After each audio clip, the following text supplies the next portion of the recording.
Well, good evening, everyone. I'm Mike Redford, and this is the follow-up. Coming up on tonight's show, social media giants like Facebook, Twitter, and TikTok are under fire for fueling foreign influence in our political process and leaving our personal data unprotected. SVSU's Peter Roseberry is with us tonight to break it all down for us. Plus, he will also talk about what the GOP-controlled state legislature is trying to do to clip Governor Whitmer's power in the budget process. And that's not all. Mass shootings are up again this year, and some new ideas floating around could mean big security changes at your kid's school. But could they do more harm than good? Tom Minesberg from Critical Incident Management is with us as well to help us better understand the best ways to stay safe in the event of a mass shooting incident. And remember, we would like to hear from you to help drive the conversation here on the follow-up or suggest future show topics. You can do that in a variety of ways via social media on Facebook and Twitter. You can also dial into our follow-up hotline. And if you'd like to see any of our past shows, just log on to deltabroadcasting.org. Up first, Peter Roseberry from SVSU Philosophy. Thanks for coming in, as always. Great to be back, Mike. So with all the buzz about foreign influence on our political process, including what we've been hearing with the impeachment inquiry, social media giants continue to be sort of under scrutiny, not protecting our data, allowing fake ads, fake news sort of running rampant. We've been dealing with this for 4 years since the presidential election in 2016. So there's no end in sight. They're not policing themselves. And right? if anything, it seems like it's getting more aggressive, or at the very least the battle lines are being drawn more starkly.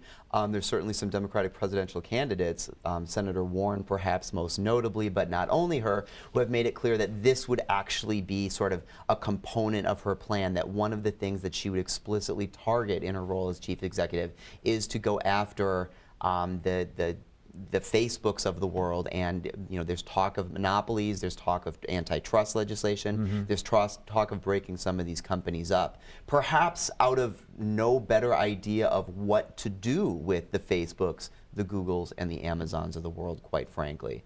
You made the point, we've been talking about some of this stuff since 2015, 2016.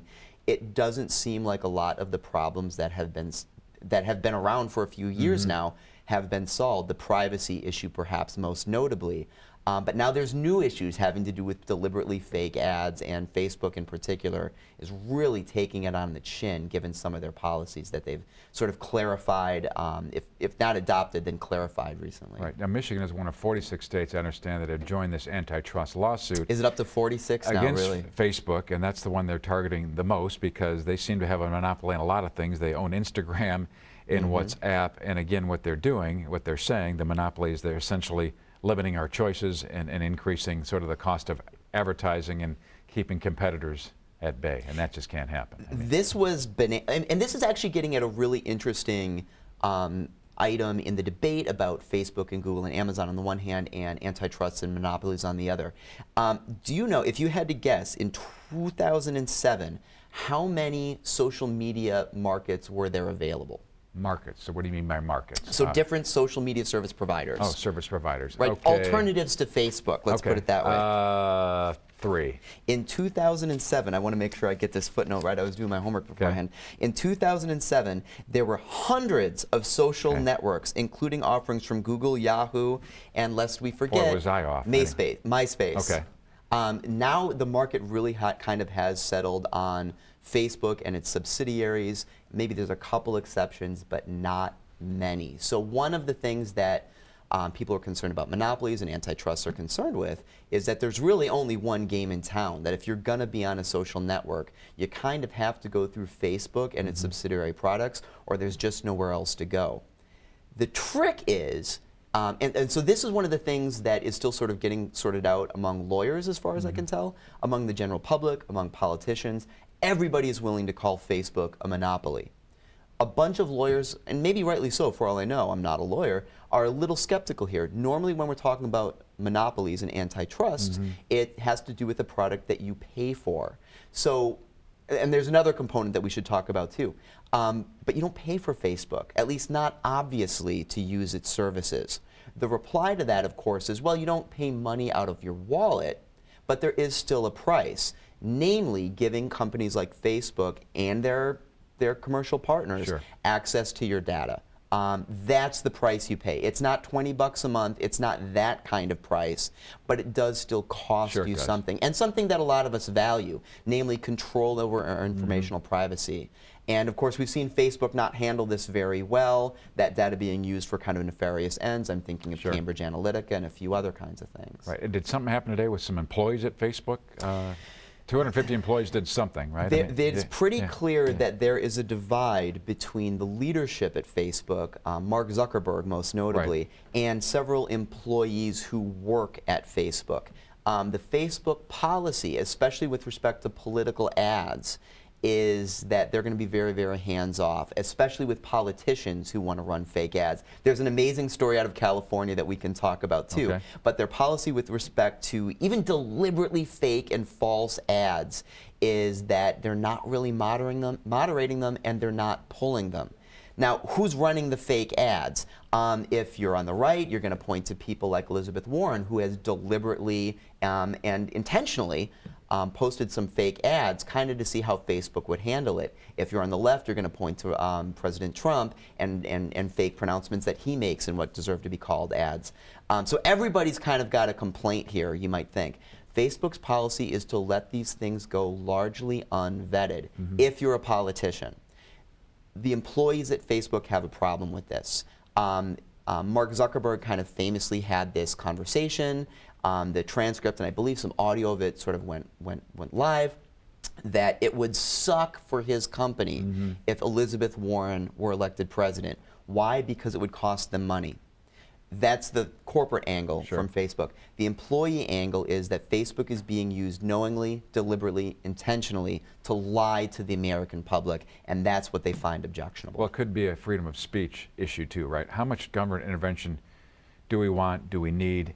Why can't they police themselves? And if you start policing Facebook and other social media sites, sort of where do you stop? So I think there's an issue there. It is an issue, but it's an issue that we have addressed in other parts of the law, right? It's not genuinely, it's not generally true that you have the right to say anything you want, especially if it, say, constitutes defamation. Now, one of the interesting parts of the law, and this goes to a subsection of the Communications, let me get this right, is it the Communications Decency Act, the CDA? There is a section in the CDA that is widely understood to immunize internet platforms from any harm caused by the products that people who use their they're immunized from any harm that people who use their service might inflict. This is very different than, say, like newspapers, who are not so immunized. If the New York Times sort of flouts its legal duties and publishes a defamatory piece, you can sue the New York Times for damages, in addition to the person who actually wrote the article. Facebook, Google, platforms like that are right now immunized. One thing we could do is change the law and require Facebook to make a decision. You can continue to let political ads, for example, run rampant, but you get dinged for it, or you can police these things yourself and eliminate some of the problematic content. I suspect that is one of the avenues that we're going to be going down. I'm sure we'll see that. The other possibility is that we do break up companies like Facebook, Google, Amazon. And so what you have is not just one competitor dominating the market, but a series of competitors, and maybe through the exchange on the free market, some of this stuff gets worked out. I wouldn't be surprised if we saw both of those options in the next few years. Not the last we've heard of it, for sure. So we're going to change gears to the state legislatures. So the GOP-controlled legislature is trying to strip Governor Whitmer of her line item veto powers. If you recall, a couple weeks ago, she used that 147 times to sort of circumvent the budget process. Maybe that's a strong word. But also transfer about $600 million worth of funds within other state programs. So what do you make of that tactic? And I think the concern I have as others is that nobody's reaching across the aisle to have this bipartisan thing. We're going to do an end runs and circumventing other ways. Right? Yeah.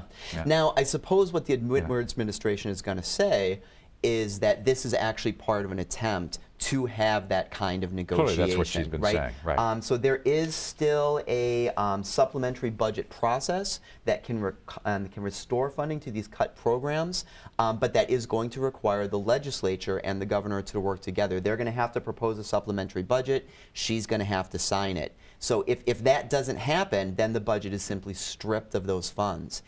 And I think it's important to note that, well, the Whitmer administration was pointing out, well, some of this is cutting, pork barrel spending and favors. There are some programs and services that did get cut that I think everybody would like to see back in the budget. It's just a question of leverage, and the governor didn't have a lot of leverage, and the Democrats, because they're so outnumbered in the state legislature in both houses, really didn't have a lot of leverage. Speaking of Facebook, this is something you saw people complaining about precisely on Facebook. So I'm not a huge fan of the line item veto. It's not an option that other governors in other states have. I don't believe it's an option that the President of the United States has when he has to approve the budget. It is an option that Governor Whitmer has. The response is this is the only play that they have in their arsenal to get everybody to sit down at the table and kind of figure out some of these hard decisions. Well, it's interesting because this is her first term, this is her first budget, and for the most part it hasn't gone well. I hope this doesn't, this is what we'll see in the future. Hopefully they'll shake this out here the next couple of years, but this is not the way to do it. And this is there's two dangers, right? One is that this is precedent setting. The other is that those monies that have been stripped from the budget never make it back in. So if $375 million wasn't enough to fix the damn roads, I think I can say that on the yes, you can. I can say that. If that's not enough, and if you don't get more than that, then this looks like a bungled play. If the Republicans call the bluff, the governor could take this on the chin, or the Republican legislator could take it on the chin. Not a good result either way. No. Stick around. You're going to stay for the next segment. So looking forward to it. Good job so far. We'll keep you on. Up next, should registered gun owners be allowed to carry a gun into a gun-free zone? And should schools be able to barricade kids inside a classroom when a gunman comes inside your kid's school? A local expert on how to best protect yourself in the event of a mass shooting has some answers straight ahead. But first, we would like to hear from you to help drive the conversation here on the follow-up. And here's how you can do that. Join our conversation by visiting our website at deltabroadcasting.org/thefollowup, or hit me up on social media via Facebook and Twitter. Go to facebook.com/QTVFollowup and on Twitter at QTVFollowup. And that's not all. Drop us an email at thefollowup@delta.edu, or you can record a comment or question on our follow-up hotline for next week's show.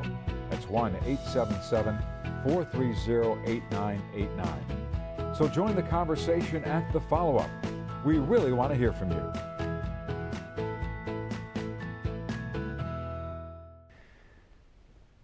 Welcome back to The Follow-Up. Mass shootings are up again in the U.S., including another incident this past weekend in Texas that killed 2 and left 14 wounded. Here are some stats for you to think about. The number of mass shootings this year in the U.S. as of September 1st had outpaced the number of days in the calendar year. With 283 mass shootings through 244 days, we haven't seen that since 2016. And the frequency of mass shootings are increasing. We get a mass shooting incident about every 2 weeks. In 2015, it was once every 2.5 months, and in 1999, it was once every 6 months. So what can you do to keep yourself safe if a gunman storms through your school or office? Tom Meinsberg is an expert on these kinds of incidents. He is from Critical Incident Management. Thanks for coming in, Tom. And as I said, Peter's going to hang with us. You see the numbers. You're working this stuff every day. So in your view, are there a couple things that you can put your finger on as to why we're getting so many more and so frequently? And we could talk about this for days, but just in a nutshell. I think there's less value in life, but that's just my personal opinion. You see things on TV, you see things on video games, and you destroy something on a video game and it comes back and plays the next day. But I think sometimes the realization of the actual incident, when you're actually killing somebody and watching somebody die, it becomes dramatic when it becomes real. That's part of it. They keep redefining when you have mass shootings on numbers, people that are injured and killed, and so it varies from there. So that skews the statistics a little bit, but nonetheless, there seems to be groups of violence that seems to be increasing. No matter where you are in the public. I do see schools somewhat diminishing too, though. But right. The numbers we got for the gun violence archives, they talked about a mass shooting that's like 4 people shot in a single incident. Washington seems to just have a lot of lip service. Anytime we have a mass shooting, politics on both sides, we'll talk about, well, okay, we need better background checks, we need to ban assault rifles, but at the end of the day, it quiets down, then we don't do anything. Are you hopeful at some point we'll come up with something, and if so, what would that be? You know, and it looks like, and we always look to Washington for our decisions, you know, that it's come in, give me the magic potion or the magic bullet and we'll fix it, so to speak, we'll fix this. And it's really not that, you know, somewhere or another, it's somewhat our values that we have to come back to, I believe. Most of these incidents that occur, it's not somebody with an illegal, you know, they get an illegal gun or they got it in some other means by that, or they got it from their parents and had some access to the gun in the first place. So, you know, we can talk about gun control, but I don't think it's going to stop the shooting. We can talk about the number of bullets in a magazine, which is probably good to limit some of those, and they don't need them for high capacity, but how many millions are out there now, and how do you draw them back in until that gun becomes obsolete or breaks? We're still going to have those. Yeah. You know, it's all the factors in it. There's no magic pill for it. All right. A couple of bills making their way through the State House on this issue. One would allow gun owners to use their guns, bring their weapons out into gun-free zones, like in churches, daycares, hospitals. Some say that's a good way to throw at active shooters, take them out before they get any further. It seems on the outside, well, this solves a problem with it too, but there's a lot of problems with that. You know, the more guns we introduce, and say they're in schools, if we have the teachers have them, they become laying around or accidental discharges. We've got officers, you know, in law enforcement that happens frequently, and there's just a recent incident in Michigan where one discharged. You introduce those and they become available. You know, when I arrive at a scene of an active shooter as law enforcement, the only information I have is there's a male, most of these incidents are males, there's a male with a gun and he's shooting kids. I enter the school and here's the teacher that's a male, he's taking out or trying to take out the bad guy. I see a bad guy with a gun, I take him out, I take him out friendly. Even when you see police assaults and things going on, and when I do work with police training, I'm more worried about what we call blue on blue or police shootings entering a building than I actually am the bad guy getting us too. There's cops shooting other cops in the middle of It's very prevalent that there's some history on this to where if you look at some of these incidents, a lot of injured officers are by friendly fire. Even the Boston takedown of the Boston bombers. So what's more likely then if police are confronted with an active shooter on scene, that they're going to shoot the active shooter or that they're going to wound a fellow officer? Accidentally, of course, but... Actually, the responses have been great. Our law enforcement has been very proactive and they're getting the bad guys without a lot of extra shooting. I think that's because we're becoming more professional in responses. We do some specific training with officers throughout the state. We call it like a tactical command. We have officers going within a mission. I always look at officers and law enforcement as kind of ADD kids. You know, if we don't have something to do, then we're going to find something to do. So they start storming on all the doors and they converge and we shoot each other. Now we're getting better. We're organizing better, and this is the next step after our rapid responses in the school. Another part of this bill had to do with doing away with having to get a license at all to carry a CCW or what it's called a CPL, right? So Yes. don't need a license whatsoever. So much for background checks. You know, I think we need to register. We need to have proper people having the guns. You know, I can't see doing away with the license. But then to open this up with an 8-hour class and say, you know, you're blessed and you're a good shooter and we want you to take it in schools wherever you go, it's fairly easy to teach somebody to hit paper. When somebody's shooting back at you, that broadens the target. You know, and I always feel like if you're confident enough that you can take out a bad guy shooting at you and your children in the background and you won't hit them, then maybe you deserve to have a gun in school. Other than that, let it to the professionals. Right. Let them Okay. have that. Well, I'm going to add another bill that they're talking about, and we'll see if any of this, you know, becomes law. One has to do with allowing schools to use door barricades to protect students and staff in the event of an active shooter. They have the ability now. The fire marshal has granted several products that they can open from the outside to supplement and to be able to secure doors better. And a lot of schools are implementing that. I see where the fire marshal, and I've talked to them extensively, are starting to look at this. We're putting millions of dollars or hundreds of thousands of dollars into building design for free access to, you know, it's breaker bars when you hit the doors. Nothing encumbers you. What worries me some of the devices they put on there, you know, all of a sudden there's a fire in the room and I've got to get out. They go expecting this and everybody stacks up at the door, we lose a bunch of people, that's going to go away with it. You know, I have some personal solutions I'd like to see people working at, but some of those devices are very effective in the interim, but I think we look long term, they probably won't be long. And then I've also talked to Fire Marshal, what about the disability child that goes up to that door and wants to get out? The device I have to pull out from the floor and I can't get it. Do they have any less option to survive than I do, that, you know, I can bend down and pick it up? Right. So considerations. There's a school being built out in Fruitport, which is the west side of the state, spending a lot of money on a brand new school, and designed into that new school will be some significant security measures to sort of thwart active shooters or to at least save some lives, buy some time, designed into the actual school. And they're building in what's called shadow zones, places for students and staff to hide, curved corridors to limit sight lines and hallways, buying them some more time. Are you seeing a lot of this? Are you talking to schools about, hey, if you're building a school, put these designs in? Does it buy them time? Does it make a difference?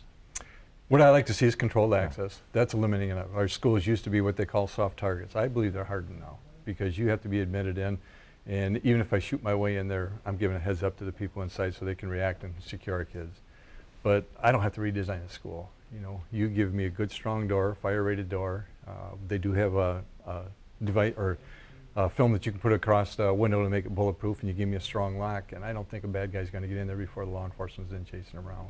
We can spend millions and millions on this for very isolated events, but there are some pretty simple ways to where I think we can secure our schools as they are in place right now.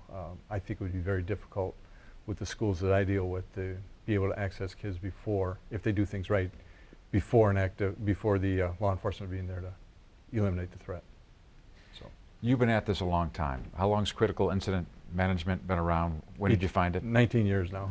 So. Okay, so 19 years, you've seen the numbers. Have schools, churches, places of work, are we getting any better? And how are you counseling them differently? Are they doing the plans? You know, since I started my plans and I review it with my team, and I've got some very experienced teams, and we've got extensive experience in active shooters. We haven't changed our plans as far as what we're doing. What I am finding is more and more people are more interested, at least to have a plan in place if something happens to where we give a reaction time or we limit that reaction time. Normally, if you don't have a plan in place, it's 15, 20 seconds. I'm trying to sort it out. That might lead to my demise. If I have something pre-planned, and that's how I train people. Take it with you no matter where you go. It doesn't have to be a teacher in a school. When the teacher goes in the mall, if they go into a church, they'll have some plans of action then too. And they're going to be the leaders, and we're going to get people out, I think, responding quicker or securing quicker simply because the knowledge is picking up there. I always feel if I open my doors to the public or as a business, church, or a community place, I should have a plan of action there so bad things happen to where we send as many home as we can at the end of the day. So where is your business growing? You're doing a lot of collaboration with law enforcement, so that seems to be an important thing to do. So where's your business growing in that way? We're doing a lot of training with law enforcement, interfacing with them to let them know what entities are doing to protect themselves and how we can segue the police in there. That's an important part that's often overlooked. And there's a lot of people that will train how to respond to the schools and how to respond to it, but they don't segue the police to they don't have the incident command tact that I like to train them into, to where the administrators are, we're going to get the cops in there as quick as we can instead of standing at a door and discussing this for 5 minutes and we lose more kids. We're working on those aspects. It seems to be across the gambit. You know, I worked with the road commission today. I'm working with a ton of businesses throughout the state. We're working with places of worship. It just seems to be expanding, and even medical facilities. You know, homes that take care of the aged and things like this. We can't evacuate those people. Same way with the hospital. You can't evacuate them, so you better have a plan in place. You know, that you can offer that protection and. Just a quick action to where if something bad does happen there, we can minimize that impact on it. You mentioned a road commission. We don't have to say necessarily where, but the truck drivers actually have a gun with them when they're driving, right? The one I worked with today that's one of the first to allow their drivers to be armed. But then it gets in that, and they start asking me questions. I says, well, when can we shoot? When can't we shoot? You know, they're giving me an instance of a guy out there with a hammer that he's upset. This is the 4th time the plows have knocked down his mailbox. He's out there fixing with the hammer, and he comes up and he steps up on the side of the truck, but he's holding the hammer there. Could that be a threat? Yeah, it could be a weapon for you, but if he's just fixing that thing and you're not threatening with it, don't ask me when to shoot him because you know, if it's not an aggressive action there, you're going to have to justify what you do. It always looks so great on the outside, but if you take your gun in there and you take out the bad guy for the right reason and the perfect reason, you're still going to be on the defense for a long time. And chances are you're going to experience a liability with it. And you know, you have to be prepared for the aftermath of what happens. Right. Quick reminder for folks that are watching, if there's an active shooter that comes into your workplace, a television studio, a school, are there some basic things you need to think about? Homeland Security says run, hide, fight. I said live by the sea, and that's SEA. And what I look at, seek secured shelter. Bad guys don't like going through locked doors and barricaded up they can't get at. I want easy access, I want high number counts. If you can eliminate that, you know, there's been, on all these shooting incidents nationwide, the bad guy's gone through a door one time to get more victims. Quite the contrary, you know, if you're fleeing and you don't have anything to do. But don't give up your structure. If that's being compromised, the E stands for escape. In some of the areas I work with, manufacturing, the last place they have are locker rooms or bathrooms, and they secure themselves in that. The bad guys attack them, and there's no escape to it. You have to attack, and you have to win. So that's kind of the acronym my group uses, is live by the sea, SEA. And if you keep that in mind, if I'm in the mall, there's a shooting there. You might run into the back room, storeroom, when the active shooter's in there. I'll secure my family in there, and I'll tell the store clerks, you might want to bring everybody else in here too, and they'll stay in here. It worked pretty well in Florida. After the people secured in there, you know, they were hunting, or the police were checking, and they found people half an hour, 40 minutes later, secured in areas. But they all went home. Are you hopeful at some point that down the road in the future, at some point, we'll get better at this? People are going to be more prepared. Sometime we'll stem the tide a little bit. I really look at it. Our kids have been required by law to practice these lockdowns. They're getting some objectives here that they know how to secure themselves. They're starting in their workforce now, and I'm working a lot with the workforce to where sometimes when I train them and they've gone through, they're efficient with it. They understand this, and well, yeah, we can implement this here too. You know, so it goes from there. I just, you know, I always say, put stuff between you and bad things that are happening. Give us law enforcement a chance to get in there. If you look at the last few incidents, our response time is really down. Right. We're, you know, 1 or 2 minutes it's been, but still a lot of tragedy in that 1 or 2 minutes. But the law enforcement is doing a phenomenal job of Well, Peter, at SVSU, do you get some training as a professor there? I mean, We do, and in fact, we get a yearly training model that everybody is supposed to review. I will say it is kind of been the same video for the last couple of years, which may just mean that there's some basic strategies along the lines of what our guest has been talking about, and if it's a good idea 5 years ago, it's a good idea now.